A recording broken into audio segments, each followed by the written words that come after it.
DCS stands for Distributed Control System. A distributed control system, DCS, is a type of control system that is distributed across multiple controllers connected by communication networks. It is used in a variety of industrial and infrastructure applications, including process control, manufacturing, power generation, and transportation. A DCS typically includes the following components: controllers. The controllers are responsible for executing control algorithms, monitoring process variables, and making control decisions.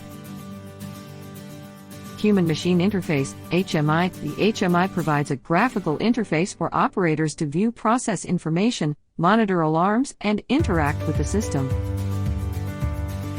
Field devices. Field devices, such as sensors and actuators, are used to measure and control process variables.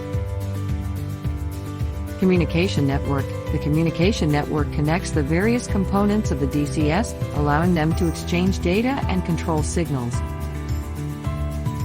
Data historian. A data historian is a system that collects and stores process data over time, allowing for analysis and trending of process variables.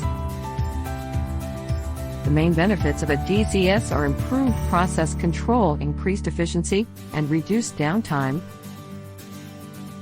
With its distributed architecture and centralized control, a DCS enables real-time monitoring and control of complex industrial processes, providing organizations with the information they need to make informed decisions and improve their operations.